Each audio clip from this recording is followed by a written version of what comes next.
Nobody in the United Earth Navy liked receiving messages from alien civilizations. They always came wrapped in politeness but dripping with insult. This one was no different. Ambassador Lena Brandt read the transmission twice in her office in Geneva, her fingers tapping slowly against the desk.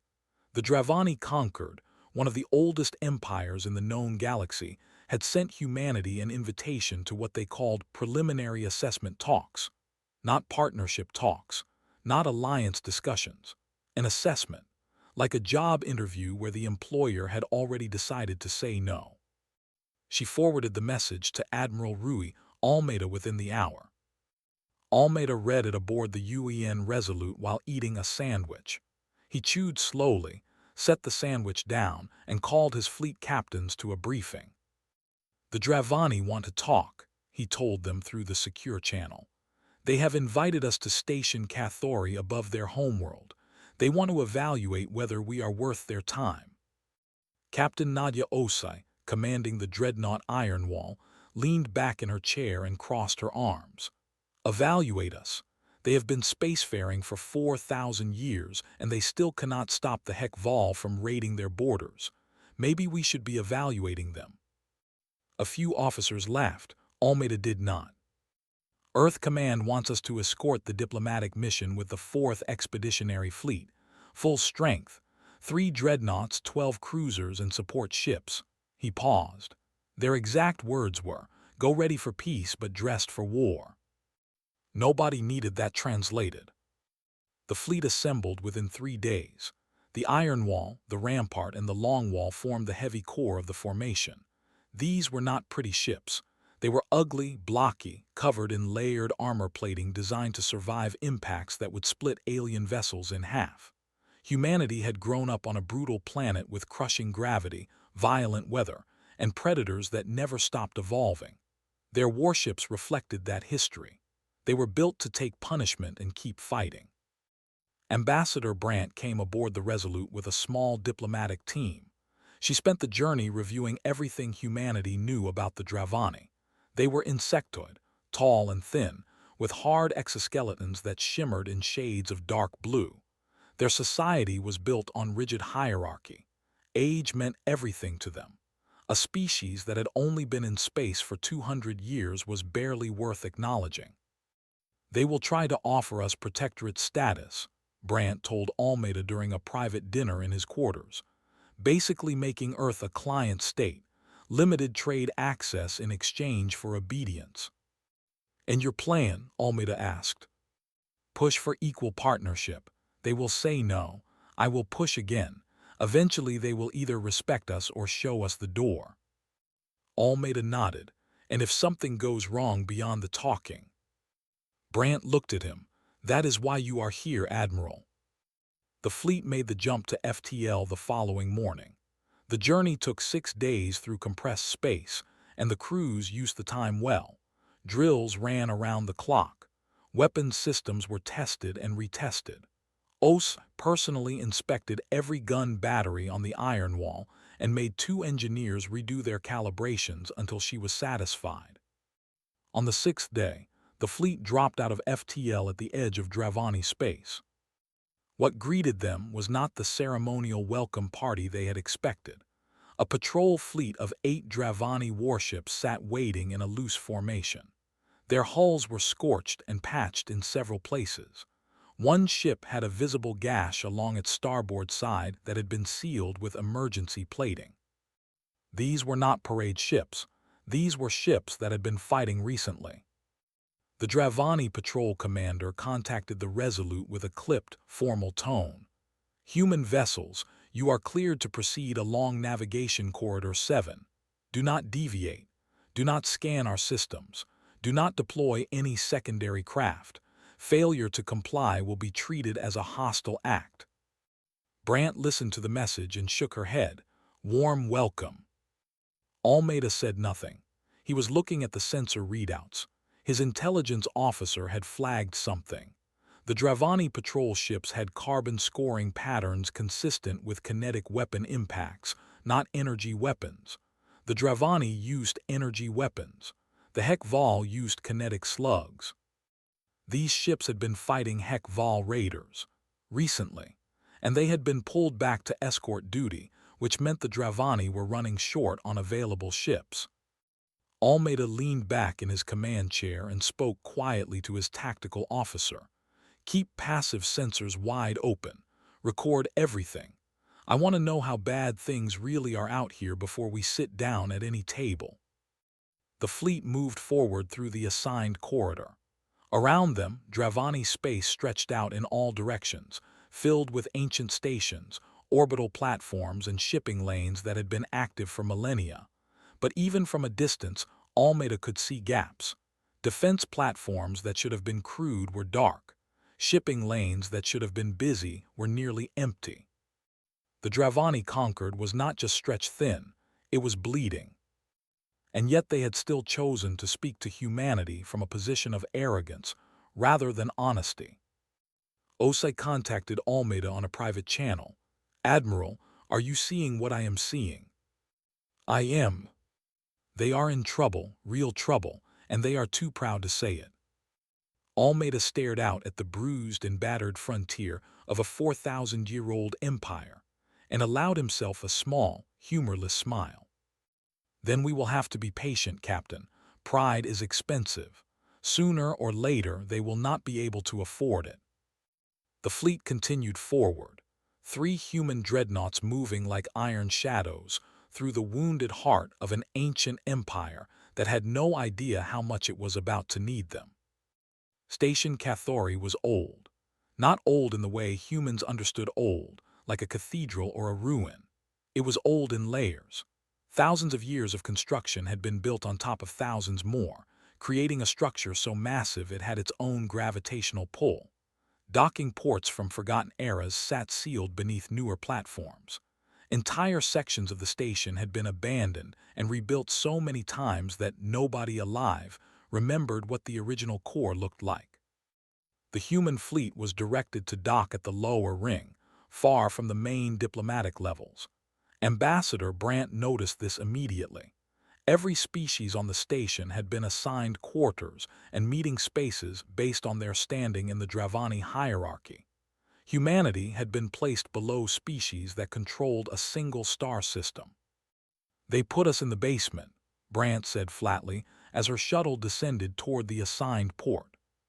Her aide, a young officer named David, looked out the window at the station's enormous structure. "It is still impressive, Ambassador." "It is meant to be. That is the point. Make us feel small before we even sit down." The diplomatic team was escorted by Dravani guards through long corridors, with high ceilings designed for beings taller than humans.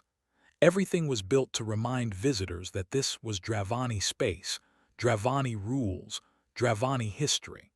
The walls were covered in carvings depicting their civilization's milestones across 4,000 years. Humans were nowhere in those carvings. The meeting chamber assigned to the preliminary talks was functional but deliberately plain. No decorations, no windows, a long table with seating for both sides and nothing else. The message was clear.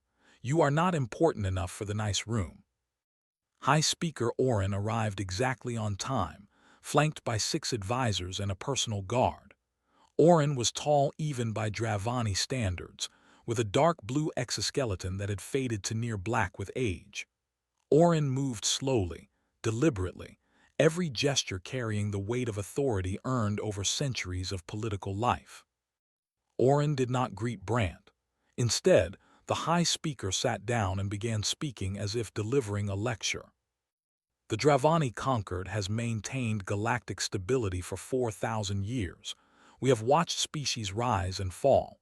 We have seen empires born in ambition and buried in arrogance. Humanity is young.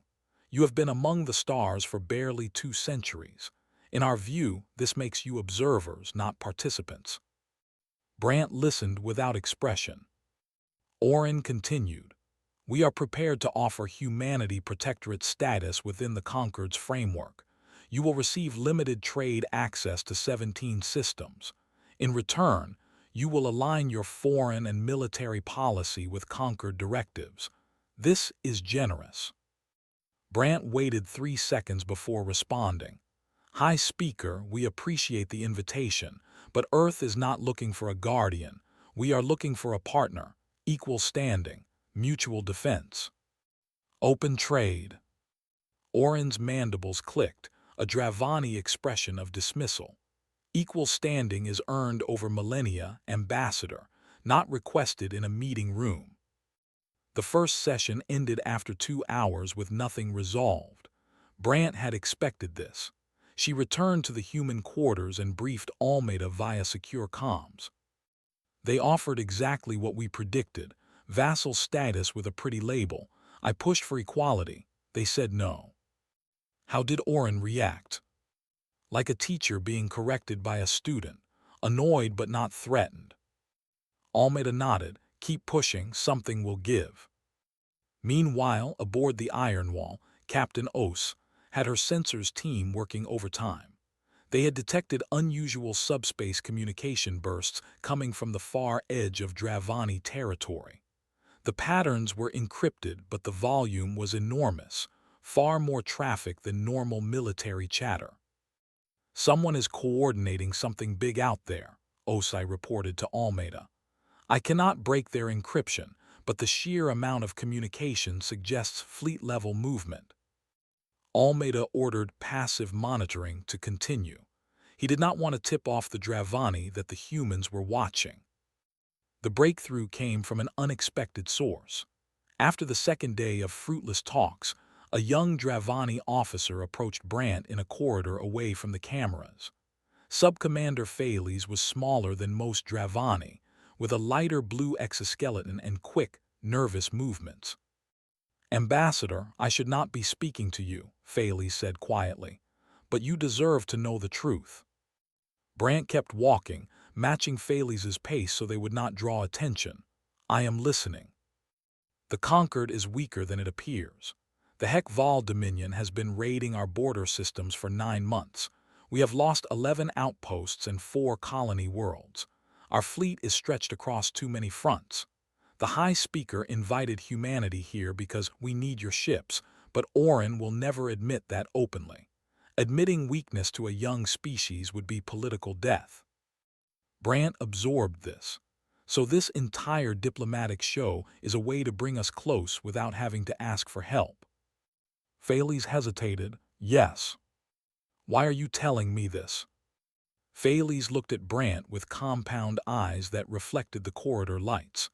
Because if the HFY attack the homeworld while your fleet is sitting at a docking port waiting for talks that go nowhere, everyone loses.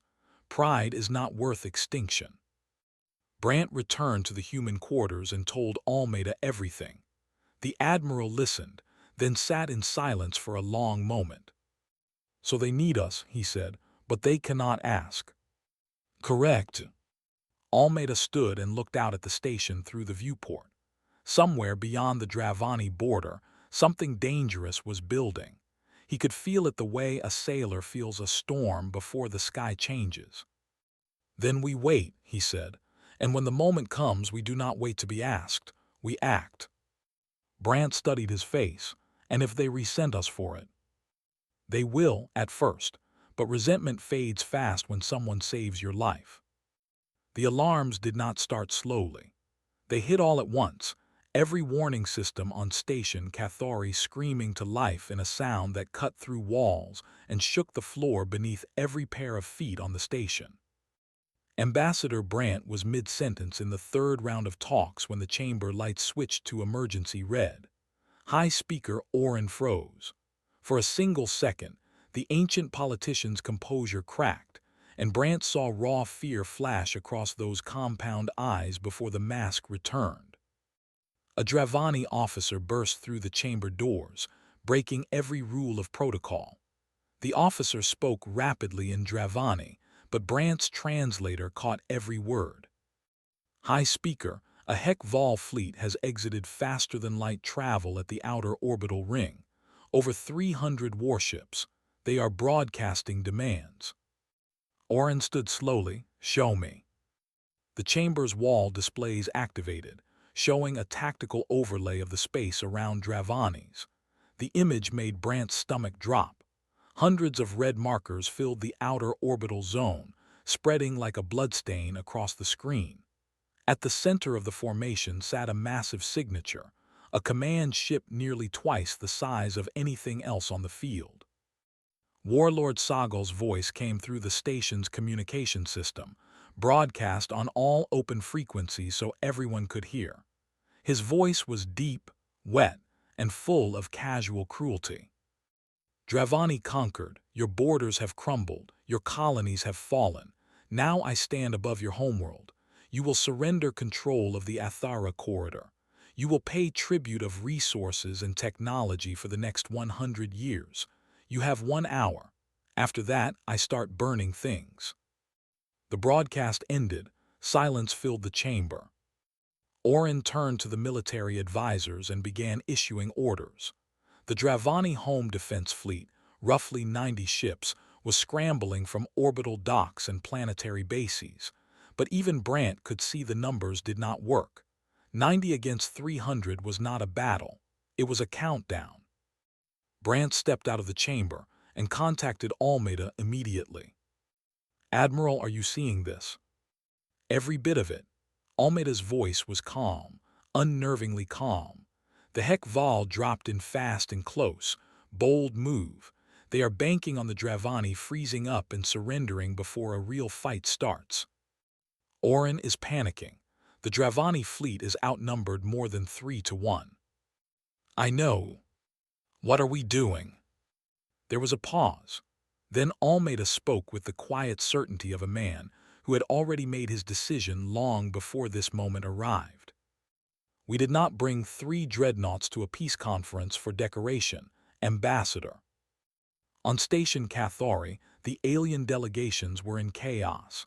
Dozens of minor species ambassadors scrambled for their ships or sealed themselves inside their quarters. The corridors filled with panicked movement. Dravani guards tried to maintain order, but fear was spreading faster than discipline could contain. Brant returned to the chamber where Oren was directing the defense. The High Speaker's movements were rigid, controlled, but the situation was unraveling. Reports were coming in every few seconds. The HFY fleet was advancing. The Dravani outer defense platforms were engaging but being overwhelmed. 2 platforms were already destroyed. Oren turned and saw Brant.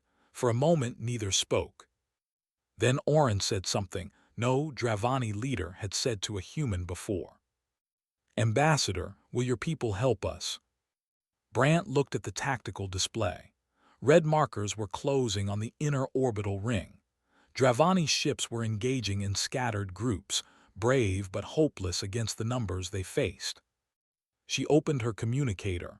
"Admiral, the High Speaker is requesting our assistance." Almeida's response was immediate.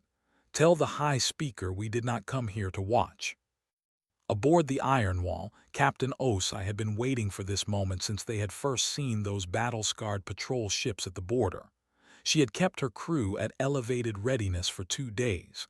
Every gun was loaded. Every system was primed. When the fleet-wide order came through from Almeida, she was ready. "All hands battle stations. This is not a drill. Power up main batteries. Bring the railguns online. We are going in." The Iron Wall, the Rampart, and the Long Wall detached from their docking clamps and began moving out of the station's lower ring. 12 cruisers and support ships followed. The human fleet formed up in a tight combat spread, the 3 dreadnoughts at the center like iron fists. On Station Cathari, the alien delegation saw the human ships moving on the external displays. A Pelosi ambassador turned to his aide and whispered, "What are they doing? They are only 20 ships." A Rithani trade delegate answered without looking away from the screen. "Those are human dreadnoughts. I have read the intelligence reports. 20 may be enough." Osai stood on the bridge of the Iron Wall and watched the HFY fleet growing larger on the forward display. 300 warships. Sagal's massive command vessel at the center. Raiders, destroyers, heavy cruisers, all bristling with weapons and driven by a warlord who believed he had already won. She opened a channel to the Rampart and the Long Wall. Formation Anvil. We go straight through their forward line and split their fleet, make every shot count. These things are not used to fighting anything that hits back. She closed the channel and addressed her crew one final time. They came here wanting to talk. Now we show them what we brought to the table. The three dreadnoughts accelerated toward the HFY line, their engines burning bright against the darkness of space. On his command ship, Warlord Sagal noticed the small human formation moving toward his fleet. He clicked his jaws in amusement and spoke to his officers. The Dravani have sent their pets. How touching. Ignore them, focus on the real fleet. It was the last mistake he would make as a confident man. The Iron Wall fired first. 6 forward railgun batteries released their payloads in a synchronized volley that crossed the distance between the human formation and the HFY forward line in less than 2 seconds. Each projectile was a solid tungsten slug the size of a car, accelerated to 4% of the speed of light. They did not explode. They did not need to. At that velocity, raw kinetic energy did things that no warhead could match. The first slug punched through a HFY destroyer from bow to stern, exiting out the back in a spray of molten metal and atmosphere. The second slug hit the cruiser behind it and broke the ship cleanly in half. The remaining 4 slugs found 4 more targets, and 4 more HFY ships died before their crews even understood they were under attack. 6 shots, 6 kills, in under 3 seconds. The Rampart and the Longwall opened fire a heartbeat later, their own batteries adding to the carnage. The human dreadnoughts were not elegant weapons. They did not fire beams of light or pulses of energy. They threw metal at impossible speeds, and against ships designed to deflect energy weapons. The result was catastrophic. HFY shields shimmered and flared, trying to disperse energy that was not there. The slugs passed through shield barriers like they did not exist and struck armor directly. Sagal's officers reported the losses. 11 ships destroyed in the first exchange. The warlord stopped smiling. Redirect the 3rd assault wing. Destroy those human ships. Over 100 HFY warships broke from the main formation and turned toward the 3 dreadnoughts. They opened fire with everything they had, kinetic slugs and plasma charges slamming into the human ships from multiple angles. The Iron Wall shuddered under the impact. Alarms flared across several decks. Crew members grabbed handholds as the ship rocked, but the armor held. Human dreadnoughts were built with layered composite plating over a meter thick, designed by engineers from a world where nature itself was trying to kill everything on it. The impacts dented and scorched the outer layers, but the inner hull remained intact. Captain Os checked her damage reports and almost laughed. They hit us with everything they have, and we lost 2 sensor arrays and some paint. Keep firing. The Iron Wall returned fire while absorbing punishment that would have crippled any Dravani vessel. The Rampart moved to the Iron Wall's port side and created an overlapping field of fire, catching a squadron of HFY destroyers in a crossfire they could not escape. 8 ships were torn apart in 40 seconds. The Long Wall swung wide, circling behind a group of HFY cruisers that had committed too hard to their attack run. The cruisers tried to turn, but human dreadnoughts were faster than they looked.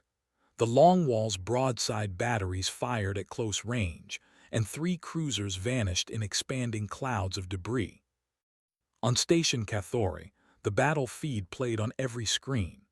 Dravani officers watched in stunned silence as the 3 human warships carved through the HFY assault wing like heavy blades through dry wood. Subcommander Faley stood in the station's military command center, surrounded by senior officers who had spent decades dismissing humanity as irrelevant. None of them were dismissing anything now. How are their ships surviving that volume of fire? A Dravani commander asked, his voice barely above a whisper. Faley's answered without hesitation. Humans evolved on a death world. High gravity, extreme weather, constant environmental threats. They build everything to survive the worst conditions imaginable. Their warships are not just armed. They are built to endure. On the bridge of his command ship, Soggle watched the tactical display with growing fury. The third assault wing had lost over 40 ships engaging 3 human dreadnoughts and had failed to destroy even one. The humans were not just fighting back. They were advancing, pushing deeper into his formation and pulling his fleet apart. Worse, the Dravani defenders had noticed the shift. With the HFY distracted by the human assault, Dravani captains rallied and began counterattacking the weakened flanks of Soggle's fleet. Thales coordinated a squadron of 4 Dravani destroyers in a precision strike against a HFY supply ship, cutting off ammunition resupply to an entire section of the enemy fleet. Soggle slammed his fist against his command console. These creatures are 200 years old. 200. How are they doing this? His senior officer answered carefully. Warlord, the humans fight differently than any species we have encountered. They do not rely on shields or energy weapons. Their entire doctrine is built around physical impact and armor endurance. Our tactics are not designed for this. Then change the tactics. We would need time to adapt, Warlord. We do not have time. The battle raged for another hour. The human dreadnoughts held the center of the defensive line while the Dravani fleet reformed around them. For the first time in the engagement, the HFY advance had stalled. High Speaker Oren watched the battle from the station's observation deck. The same compound eyes that had looked at Ambassador Brandt with condescension 2 days ago now watched 3 ugly, blocky human warships hold off a fleet that outnumbered them 15-1. Oren said nothing, but something shifted behind those ancient eyes, something that had not moved in centuries. On the iron wall, Osai checked her ammunition reserves and crew status. They were burning through railgun slugs faster than she liked, and her crew had been fighting without rest for hours. But morale was iron solid. Every sailor on the ship knew the galaxy was watching. Then the sensors officer spoke. Captain, new contacts, multiple FTL signatures at the edge of the system. Osai's jaw tightened. Identify. HFY, at least 200 additional warships. They are Soggle's reserves. Osai closed her eyes for 1 second. Then she opened them and contacted Almeida. Admiral, they just doubled. Almeida's voice came back steady as stone. Hold the line, Captain. Help is coming. The second HFY wave arrived like a hammer falling on cracked glass. 200 fresh warships filled the tactical display, pouring out of FTL in a wide arc that threatened to surround the entire defense zone. Warlord Soggle's voice boomed across open frequencies again, this time aimed directly at the human fleet. Little creatures from your little rock, you fight well for insects, but numbers are numbers. Surrender now and I will let your crews live as labor stock. Refuse and I will grind your iron boxes into dust. Admiral Almeida listened to the broadcast, then turned it off. He opened a channel to every ship in his fleet.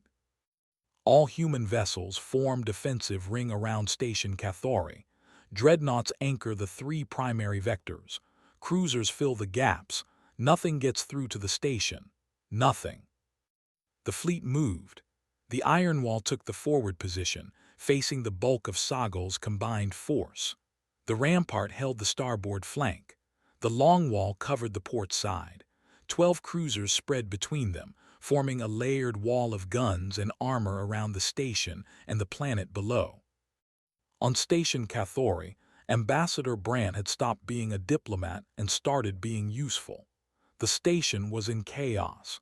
Dozens of alien delegations were trapped inside, and panic was spreading faster than the Dravani security teams could manage. Brandt gathered her small diplomatic team and moved through the corridors, knocking on doors and speaking to every alien group they found. A Pelosi delegation had barricaded themselves inside their quarters. Brandt talked them out, reminding them the station's interior sections were better protected than individual rooms.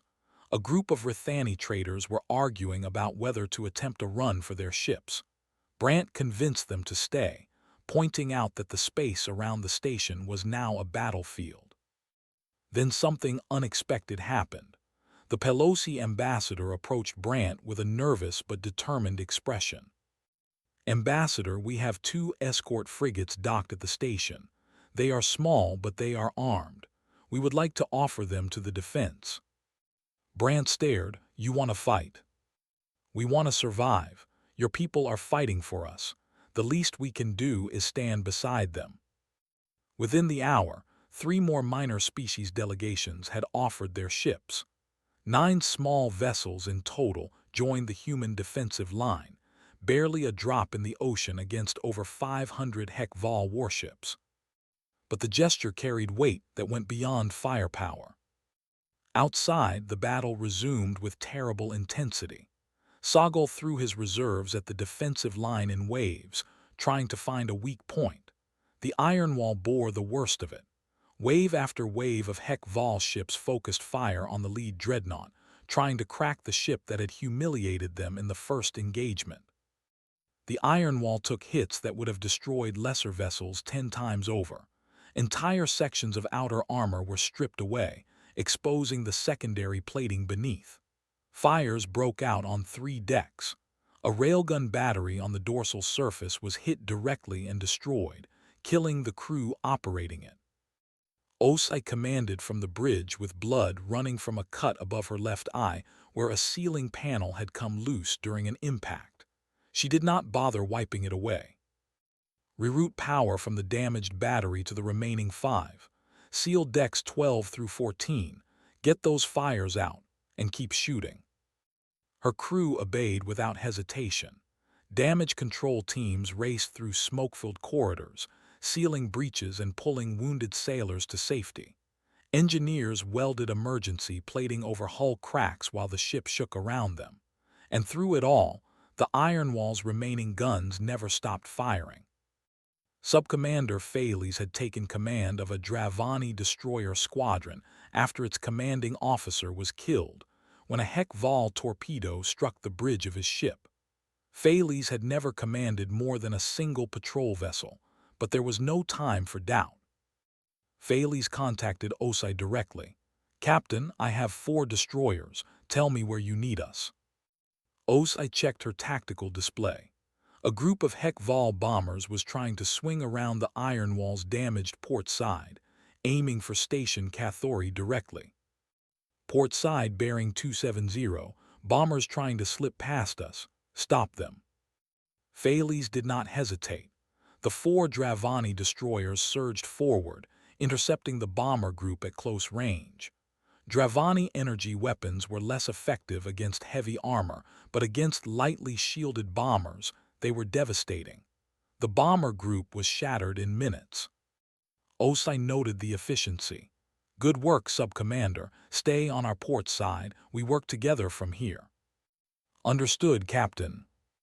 It was the first joint human-Dravani combat operation in history. It would not be the last. Hours passed. The defensive line bent but did not break. Sogol threw everything he had at the human dreadnoughts, and every time the line held. Barely. The rampart lost 2 engine clusters. The long wall had a gash in its hull wide enough to fly a shuttle through. The iron wall looked like it had been chewed on by something enormous. But they held. Then, at the moment when the ammunition counters were dropping to dangerous levels, and Osai was calculating how many more volleys she had left, the sensors officer shouted. "New FTL signatures. Multiple contacts bearing 090, coming in fast." Osai braced herself for more HFY reinforcements. Instead, the identification codes that came back made her exhale for the first time in hours. UEN 7th Rapid Response Group. 18 warships, including 2 additional dreadnoughts, dropping out of FTL directly behind the HFY fleet. Almeida's voice came over the fleet channel, calm as ever. 7 actual to all human vessels. The cavalry has arrived. All ships advance, push them back. The HFY fleet, already battered and exhausted from hours of failing to break the human line, now found themselves trapped between 2 forces. In front of them, the battered but unbroken Fourth Fleet. Behind them, a fresh and angry Seventh Group. On his command ship, Sago looked at the tactical display and for the first time in his life felt cold. Sago tried to run. That told everyone everything they needed to know about him. The warlord who had promised to grind humanity into dust ordered his command ship to break away from the engagement and flee toward open space. His remaining captains saw their leader turning tail, and whatever fighting spirit was left in the HFY fleet collapsed in minutes. Some ships followed Sago. Most did not make it. The 7th Rapid Response Group had positioned itself precisely to block the most obvious escape routes, and the fresh human dreadnoughts cut through retreating HFY vessels with ruthless efficiency. Sago's command ship was fast, but it was also damaged. A coordinated strike from the Iron Wall's remaining forward battery and 2 of Phales's Dravani destroyers crippled the massive vessel's engines. The ship drifted, powerless, bleeding atmosphere from a dozen hull breaches. A human boarding team from the rampart breached the command ship 30 minutes later. They found Sago on his bridge, surrounded by dead officers and broken consoles. The warlord had not even drawn his weapon. He stared at the human marines in their heavy assault armor and said nothing as they secured him. The Battle of Dravanis was over. The numbers came in slowly over the following hours. The HFY had lost over 260 ships destroyed or disabled. 43 had surrendered. The rest had scattered into deep space, broken and leaderless.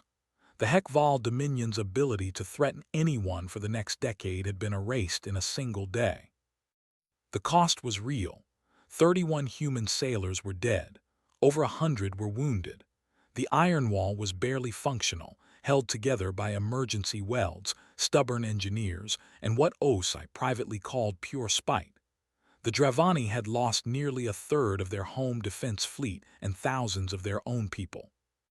Nobody was celebrating. There would be time for that later. Right now there were fires to put out, wounded to treat, and dead to honor. 2 days after the battle, something happened that no one had expected. High Speaker Oren requested permission to board the Iron Wall. This was unprecedented. A Dravani High Speaker had never visited a foreign warship. Oren's own advisors tried to talk the leader out of it, arguing it would be seen as a sign of submission. Oren dismissed them with a single sharp click of mandibles. "I am not submitting, I am paying respect. There is a difference." Oren walked through the Iron Wall's corridors escorted by Captain Osai. The ship was a wreck. Scorch marks covered the walls. Emergency lighting cast everything in a dim orange glow. Sections of corridor were blocked by temporary bulkheads where the hull had been breached.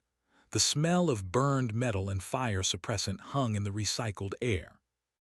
And everywhere Oren looked, humans were working, welding plates back together, hauling damaged equipment, running cables to restore power to dead sections. They were exhausted, many of them bandaged and bruised, but none of them had stopped. Oren paused in a corridor where a young engineer was welding a support beam back into place. The engineer looked up, saw the alien leader, nodded politely, and went back to work. Oren stood there for a long moment, watching. "Your people do not stop," Oren said quietly to Osai. "No, High Speaker, we do not." Oren met with Admiral Almeida and Ambassador Brandt in the Iron Wall's damaged briefing room. The table was cracked. One wall had a temporary patch over a hole. It was the least dignified setting for a diplomatic conversation in galactic history. It was also the most honest one. Oren spoke without ceremony. "I underestimated your species, Ambassador, Admiral. I allowed 4,000 years of pride to blind me to what was standing right in front of me. Your people fought for my world without hesitation, without conditions, and without being asked properly. I owe you more than I can easily express." Brandt nodded. "We did not come here looking for debt, High Speaker. We came looking for partnership." "Then you shall have it, not protectorate status, not a client arrangement. A full and equal alliance between the Dravani conquered and the United Earth Navy. Equal standing, mutual defense, open trade, everything you asked for. Brant allowed herself a small smile. I accept, with one condition. Oren's mandibles twitched. Name it. The alliance must be open to every species willing to stand together. Not just the old ones. Not just the powerful ones. During the battle, 9 ships from minor species delegations joined our defensive line. They had nothing to gain and everything to lose, and they fought anyway. They deserve a seat at this table too. Oren was silent for several seconds. Then the high speaker made a sound that Brant's translator struggled with before finally rendering it as a low, respectful laugh. You fight like warriors and negotiate like merchants. Very well, Ambassador. The table will be open. The formal signing happened 3 days later in a hastily repaired chamber on Station Cathori. Representatives from 14 species attended. The Pelosi ambassador, who had offered his 2 frigates, sat at the same level as the Dravani delegation. The Rithani traders who had nearly fled were given trade agreements they had spent decades begging for. Thales was promoted to full commander and assigned as the Dravani military liaison to the human fleet, the first officer ever to hold such a post. After the ceremony, Captain Osai stood alone on the bridge of the Iron Wall. The ship was still weeks away from being fully repaired. Through the viewport, she could see human and Dravani ships patrolling together for the first time, their running lights blinking in the darkness like new stars. At the signing, Almeida had said only one thing to the assembled delegates. You asked for talks. We brought Dreadnoughts. Next time, try asking nicely first.